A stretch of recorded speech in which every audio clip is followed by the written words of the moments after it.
Everyone feared the vampire city. But what if I told you it wasn't vampires guarding it? What if the real protector was a werewolf they were supposed to kill? This is the story they erased from history. Long before humans ruled the night, there was a city hidden between shadows and stone. A city of vampires, ancient, powerful, and feared. Its name was Tyra. Walls carved from black rock, towers that touched the clouds, and laws older than blood itself. One of those laws was simple: werewolves are enemies, kill on sight. But history doesn't always follow the law. Tyra had survived wars, hunters, and time itself. Not because of its army, not because of its magic, but because no enemy ever crossed its outer borders alive. The elders claimed it was their power. The citizens believed it was fear. But beyond the city walls, deep in the Ironwood forest, something watched. Something walked on 4 legs by moonlight, and 2 legs by dawn. His name was Kale. A werewolf with no pack. No territory. No loyalty, at least that's what everyone thought.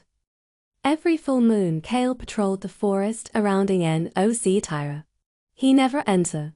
He never spoke to vampires. Yet every threat vanished before reaching the gate. Hunters disappeared. Dark creatures turned back. Even rival vampire clans never returned. The city slept peacefully, unaware of who stood guard. One night, a young vampire scout followed the trail of destruction. Broken weapons, crushed armor, signs of a massive struggle. And at the center, a werewolf injured, breathing heavily, standing between the forest and the city. The scout froze. Instead of attacking, the werewolf stepped back and vanished into the trees. The report reached the Vampire Council by dawn. Silence followed, because if it was true, then everything they believed was wrong. Centuries earlier, when Tyra was still weak, it was attacked by an ancient force, something that hunted both vampires and werewolves. Peace never lasts.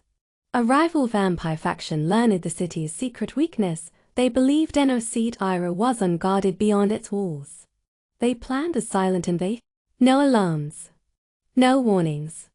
But they forgot one thing. The forest does not sleep. Kale sensed them before they crossed the river. That night, the moon watched as shadows clashed beyond the city. By morning, only silence remained. Tyra never knew how close it came to falling. The vampire elders could no longer ignore the truth. They summoned Kale to the gates. Weapons ready. Magic drawn. Kale did not resist. He stood before them calm, proud, tired. The elders demanded answers. Kale spoke only once. I protect what was entrusted to me, nothing more. They asked why. His reply shook the council. Because someone once showed mercy when no one else would. The council faced a decision. Kill the werewolf and lose their unseen shield. Or break their own laws. For the first time in centuries, they chose wisdom over fear. Kale was not welcomed inside the city, but he was no longer hunted. A silent agreement was made. The city would stand, and the guardian would remain in the shadows. Generations passed. Vampires told stories of an unseen force. Hunters whispered of glowing eyes in the forest. Werewolves spoke of a lone guardian who chose duty over pack. Kale aged slowly, watching empires rise and fall, never praised, never thanked, but always there. One final threat came, greater than before. This time, Kale did not return to the forest.